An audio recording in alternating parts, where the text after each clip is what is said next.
ASMR Gaming News. Greetings,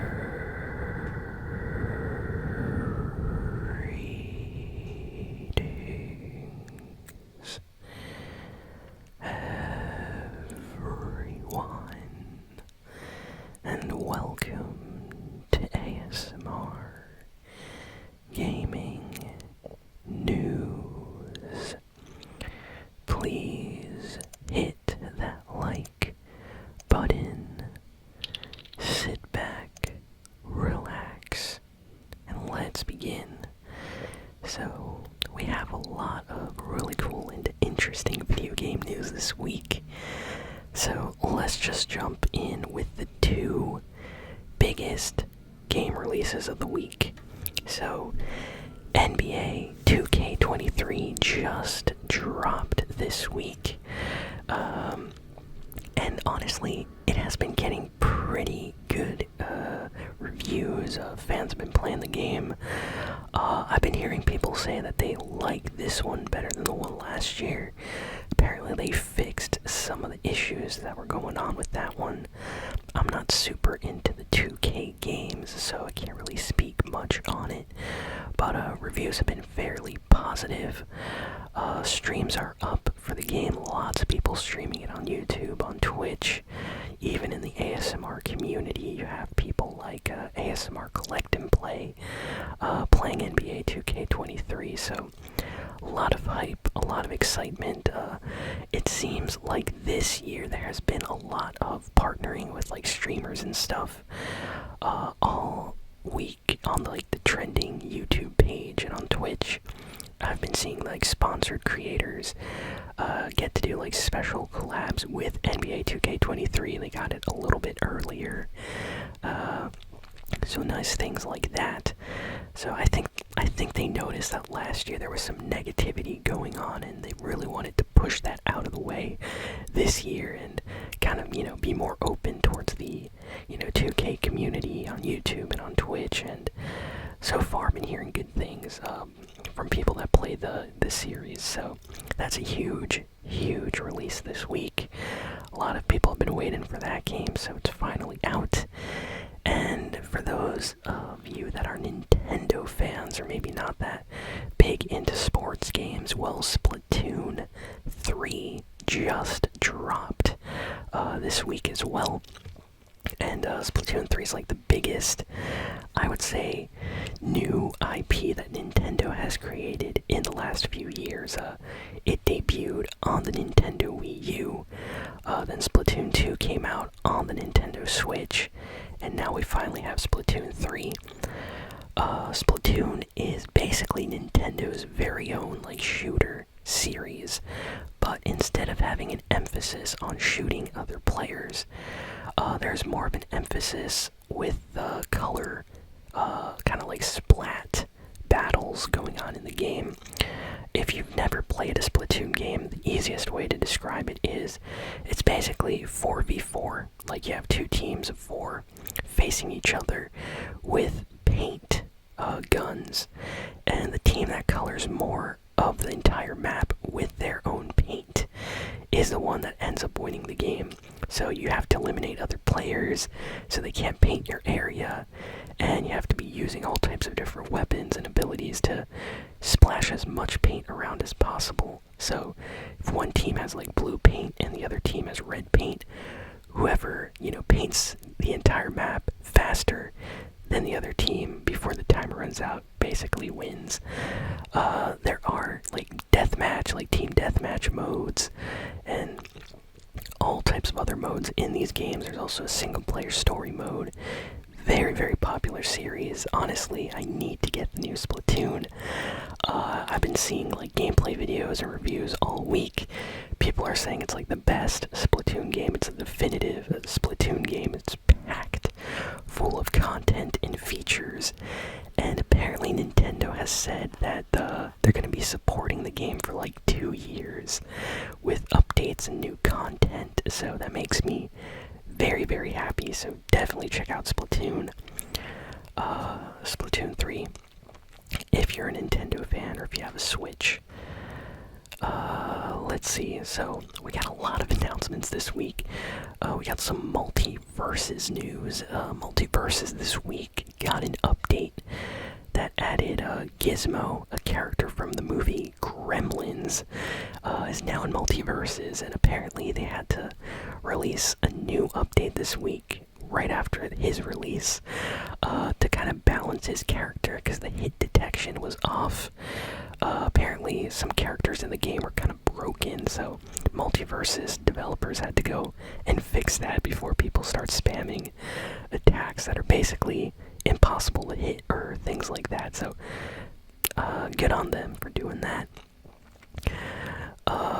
EA has come out this week to say that they are developing a new Battlefield game, and it's not being developed by DICE. Instead, this new Battlefield game is being developed by a new studio.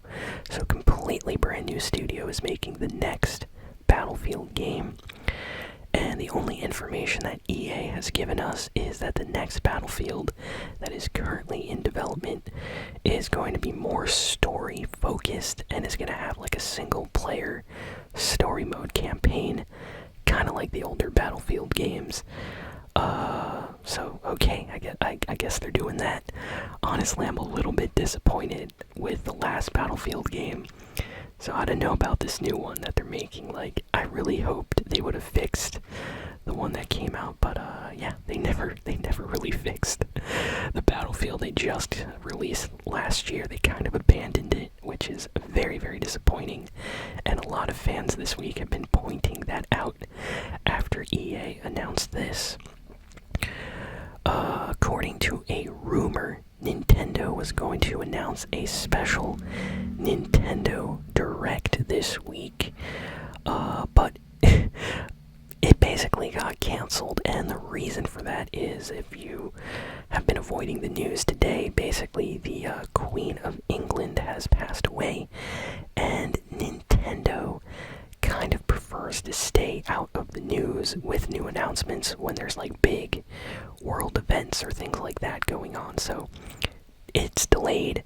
Knowing Nintendo, you know, we might see something in a week or two from now. But yeah, according to some rumors, we were supposed to get a Nintendo Direct, and in this Direct they were going to showcase and announce Zelda, Twilight Princess, and Wind Waker remakes for the Switch. So I guess we're just gonna have to wait on that until Nintendo decides to do the Direct, maybe next week. Nintendo also revealed this week the new colorful Pokemon-themed Switch OLED that they're making specially for the new Pokemon Scarlet and Violet game. And let me tell you, this Switch looks really, really nice. If you're a fan of Pokemon, you might want to pick up this version. It honestly looks like the best Nintendo Switch. Lots of really cool designs and colors. I love it. So if you're a Pokemon fan, check that out. According to a rumor, Ubisoft is not only making the Assassin's Creed game that they announced previously, but they're going to announce very, very soon multiple upcoming Assassin's Creed games, including a game that is set in Japan.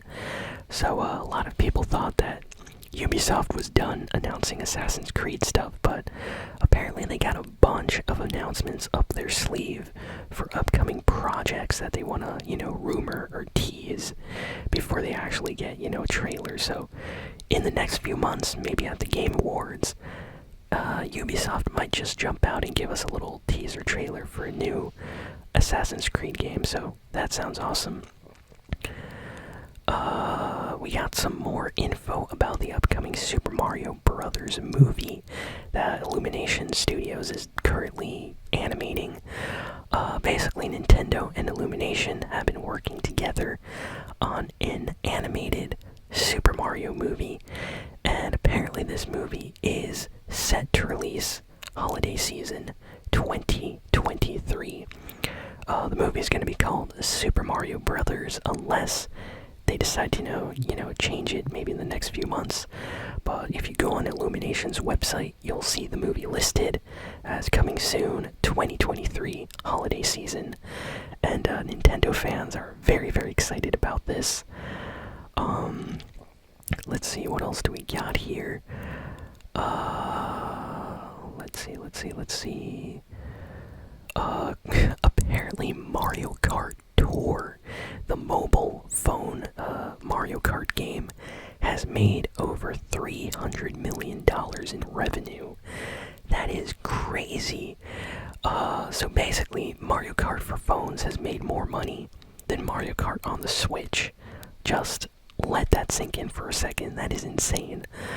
Honestly, that surprises me, but I guess a lot of people love Mario Kart, and a lot of people only own a phone.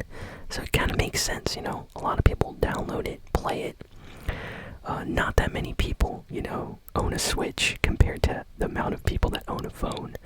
But still, I wonder what Nintendo thinks about this, because, wow. Like, why even bother making Mario Karts for the Switch, or whatever Nintendo's next system is, when you can make this much money with just a phone game? Apparently, this is like going to be happening any second now. A Silent Hill 2 remake is going to be happening.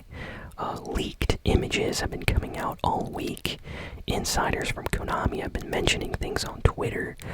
There have been images that have been coming out. Journalists and other gaming news people have been talking about this. So, yeah, apparently this is going to be happening. So, very, very soon, possibly in the next few days, Konami is going to announce a Silent Hill remake of the second game, possibly for the PlayStation 5. And honestly, if they actually do that, that's super, super cool. Silent Hill 2 is oftentimes regarded to be one of the best horror games on the PlayStation 2. So if they port that to modern systems with like better graphics, you know, for a remake, that would be amazing. I would love to play that game again. Let's see. There is a lot of drama going on right now between Sony and Microsoft. So for those that don't know, Microsoft bought Activision, so they essentially own Call of Duty now. And Sony, you know, they're not as rich as Microsoft is, so they can't acquire as many companies for, you know, the PlayStation as Xbox can, you know, because they have Microsoft. So apparently Sony has secured Call of Duty for the PlayStation for the next few years. But when that contract runs out, apparently Microsoft can essentially decide, like, hey, we don't want to put Call of Duty on PlayStation anymore. And PlayStation president is not taking this very well. He took to Twitter. He name-dropped a few people over at Microsoft. He got interviewed and said some things. Then you had some people over at Xbox saying that he's overreacting, and there's just a huge, like, war going on right now. I don't think people at PlayStation like that Microsoft basically bought Call of Duty for Xbox, and they want to do some things to make sure it's always going to be on both systems. So, yeah, this is going to be interesting to see how this goes, because it seems that PlayStation does not like this right now. And last piece of news, there is a rumor that there's going to be an upcoming Captain America game with Black Panther, and it's going to be set in World War II. It's going to be kind of like a cinematic, single-player story experience with some pretty good writers that have worked on previous, like, Marvel comics in the past, coming in to help with this project. So I don't know about this. You know, it's just a rumor, but it's come from reliable sources. So if you're a fan of Captain America or Black Panther, chances are we might get some kind of game revealed in the future with both of them fighting in World War II or something. So that sounds exciting. Definitely gonna check that out if it happens. And yeah, that's all the important video game news this week. So thank you all for listening, for watching. And yeah, I'll see you all next time. So long and farewell.